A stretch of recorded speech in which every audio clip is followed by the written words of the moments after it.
Ruku hore, kto nemá rád tatarák. No, myslím si, že medzi vami chalupármi sa ich veľa nenájde.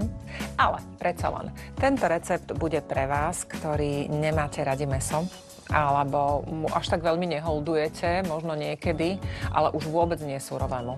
Takže dnes si pripravíme tatarák, ktorý chutí famózne, ale je len z červenej cvikly a nie je tam žiadne mäso.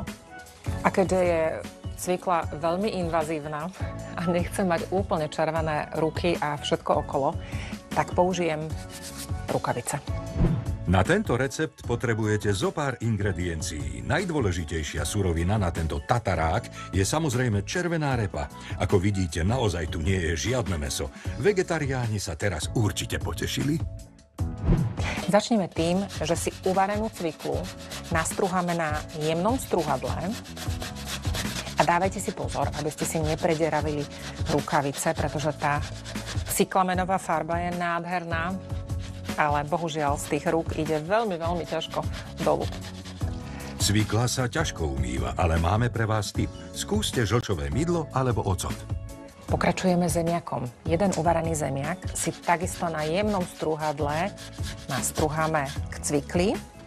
Zemiak nám tak spevní tú hmotu, v podstate pospája tú cviklu s ostatnými surovinami a bude to mať takú mäsovú konzistenciu. Práve ten zemiak to spôsobí. A keďže do tataráku ide aj cibula, my si ju postruháme, aby bola jemnejšia.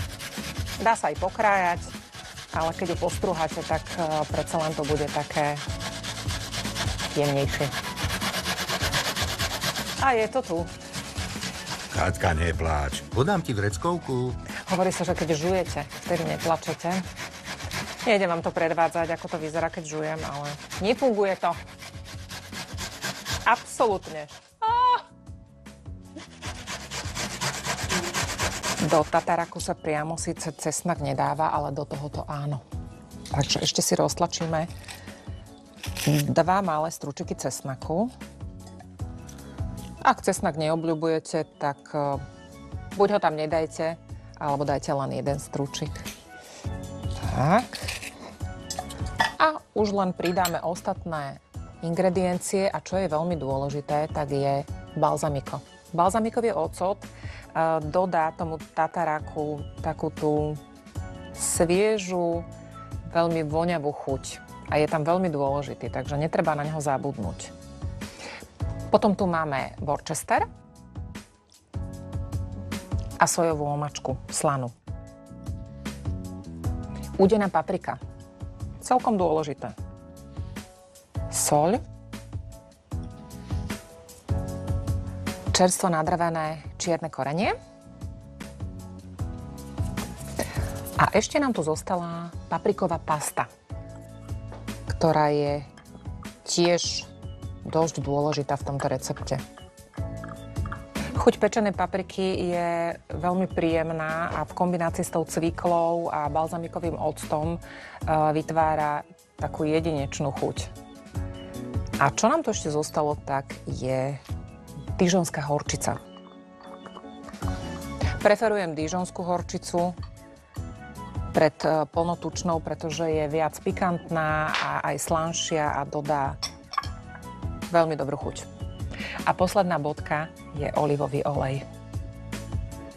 A teraz všetko dôkladne zamiešame, premiešame, aby sa všetky tie suroviny a chute spojili. A my necháme tatarák odležať aspoň pol hodinku v chladničke a vy si zatiaľ pozrite súťažnú otázku. Tatarák a chcete sa vyhnúť jeho vedľajším účinkom, povedzme si rovno, že nie je to úplne najzdravšia záležitosť, tak vyskúšajte naozaj tento cviklový. Má úžasnú chuť a je veľmi zdravý. Tak, ja ho idem teraz ochutnať, aj keď viem, ako chutí. A verím, že sa vám tento recept páčil a že ho skúsite tiež pripraviť. Tak, dobrú chuť.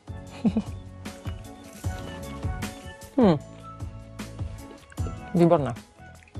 Verte mi, že toto ocenia aj mäsožravci. Poznám takých a neodolali.